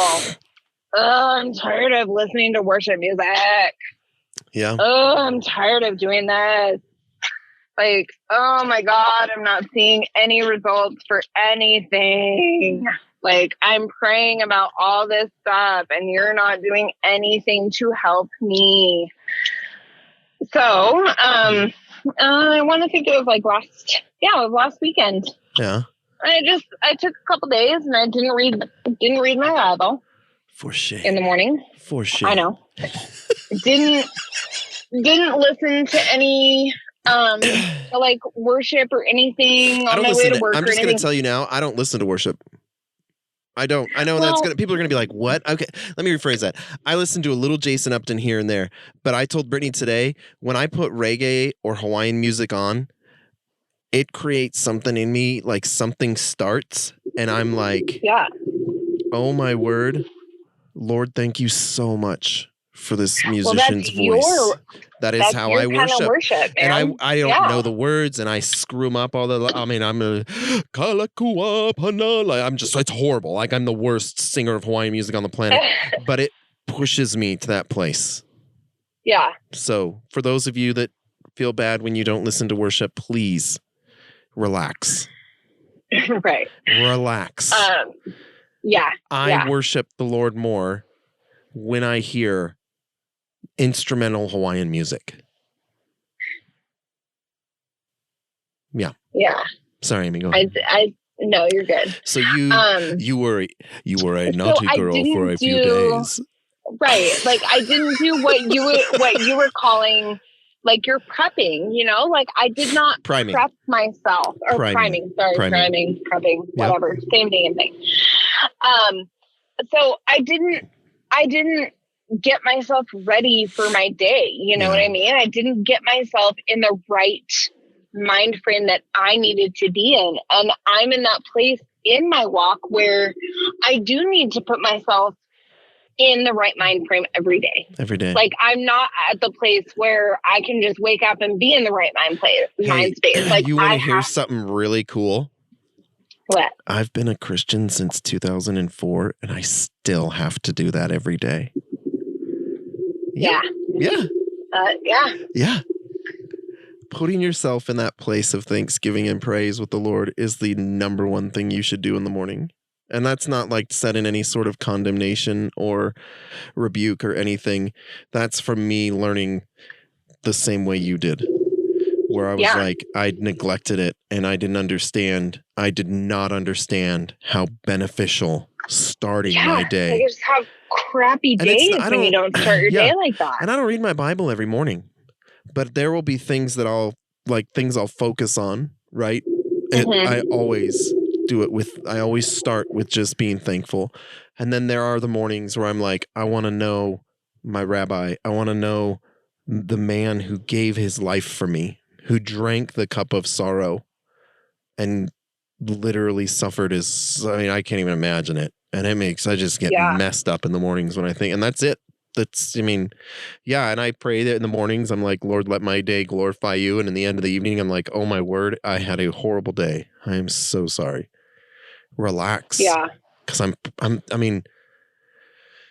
don't think he is upset by that at all.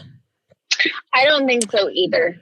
I don't think so. I think it's, you're already his. Like, as you were just starting to talk, I legitimately heard the Lord say, I am way more enamored with the fact that you're mine. Like, how, seriously, right? Like, I'm okay. Right, Thank you. Right? Thanks, man. And that's it, everybody. Have a great day. No, I'm just kidding.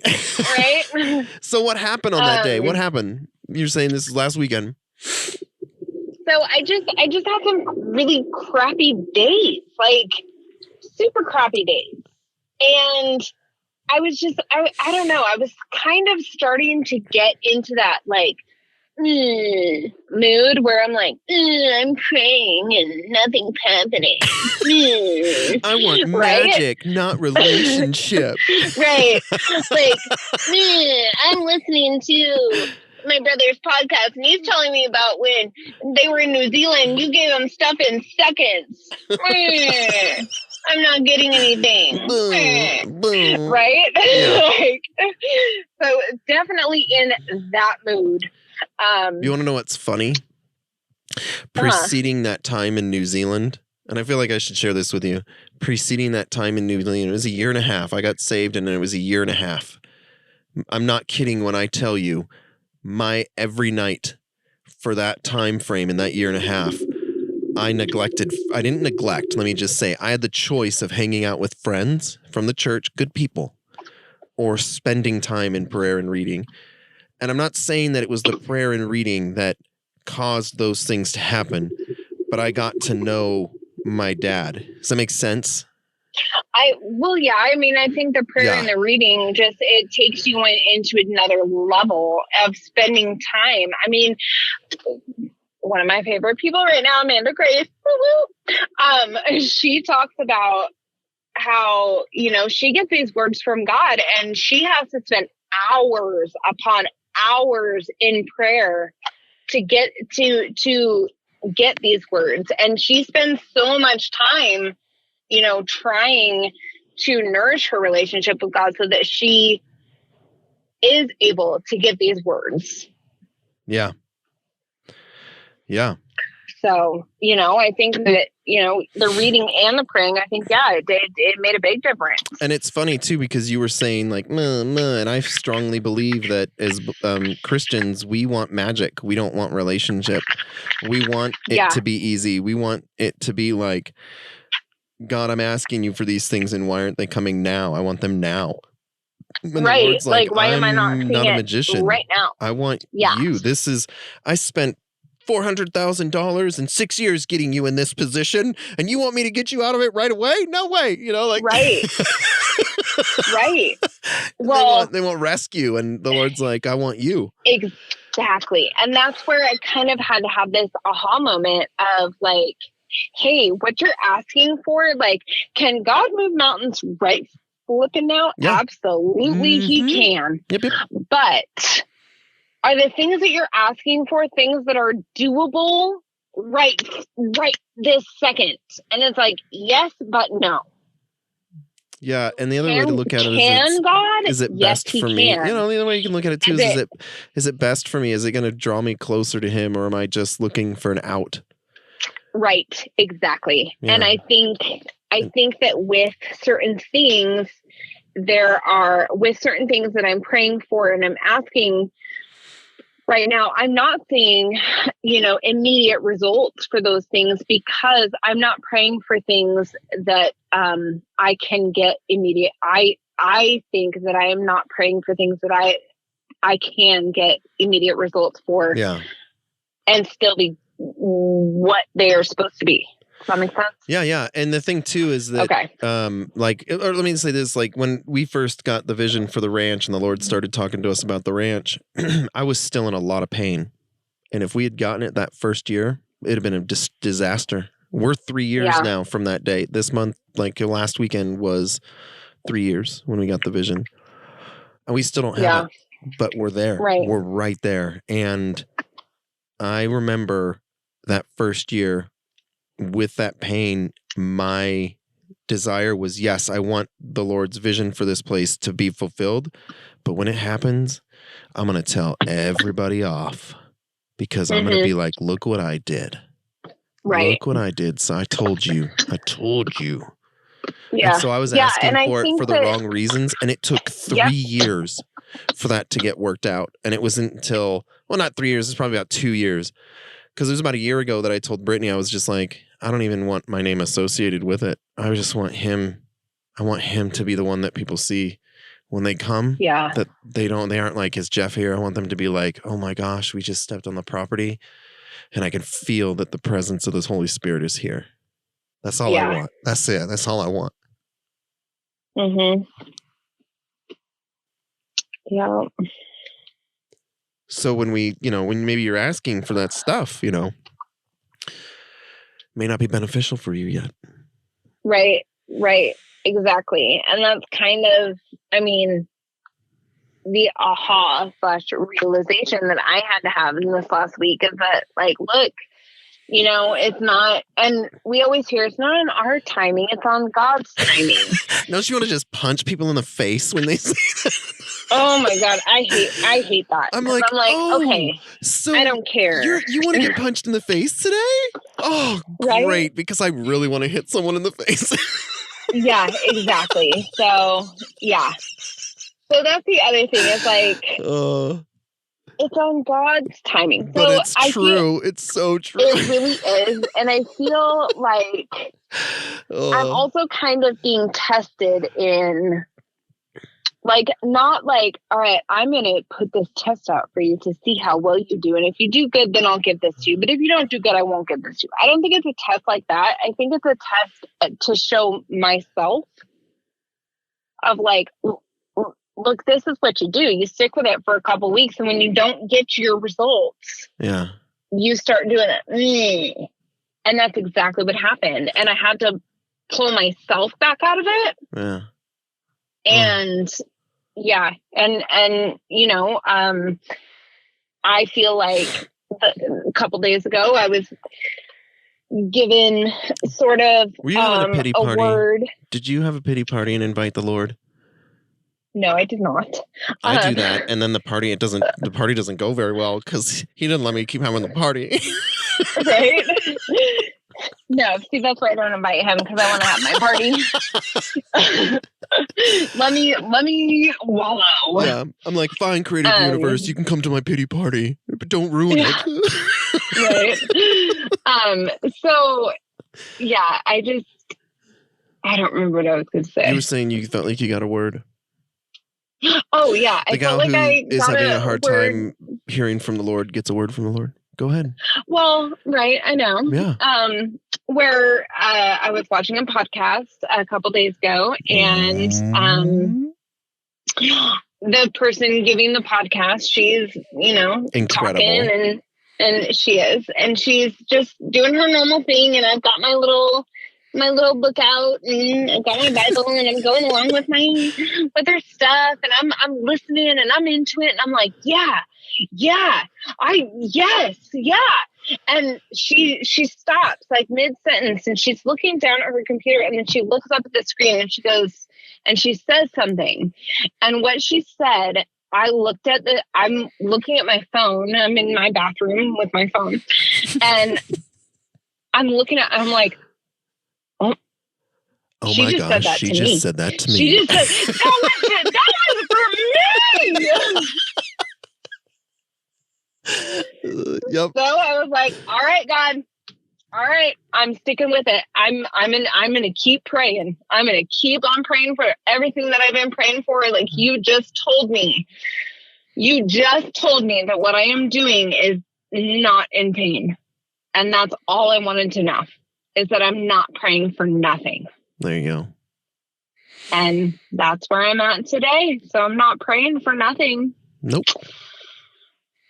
And I'm pretty excited for, there's things happening. There's things that are going to change. I mean, you know, we are always told you can feel when things are in the works, or when changes are in the works, it's because you feel the attack of evil so much harder. Mm-hmm. And definitely been feeling it. Yeah. And that was like our last 2 weeks, was that someone told us that we were coming into a greater place of influence. The next day it happened. And then we also heard that it'd be an increased time of warfare. And it happened the same next day too. And it honestly, we were both like, what's going on? This is so stupid. Oh, wait, right. That's right. Yeah. Right, I forgot. Exactly. So sorry. Right. I mean, I know. I had to watch this podcast to be reminded that, like, oh yeah. Yeah. I'm always like, my bad, dog. My bad, dog. And he's like, that's God, not dog. You said it backwards. I'm like, word. Sorry. Sorry, that was stupid. That was a dad joke. Sweetie, thank you so much. Yeah. I'm excited.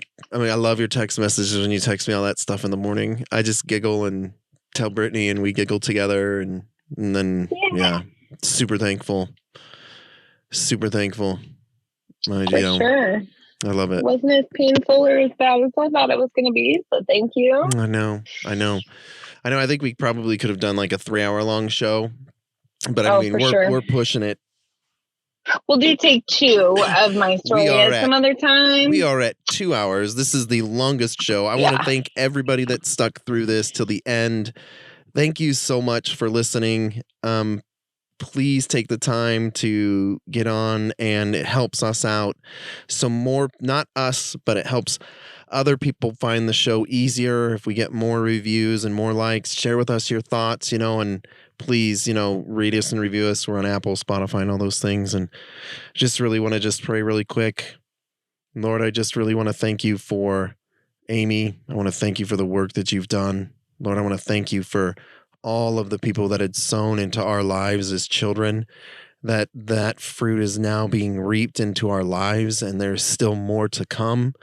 Lord, I pray for every person that's on this show that is listening to this, that you would wrap your arms around them, that the questions that they have that they don't get answers for, Lord, you would speak out the answers to those questions, that they would dive into your arms and just be loved by you as our dad, that we need you, and we can't do this life without you.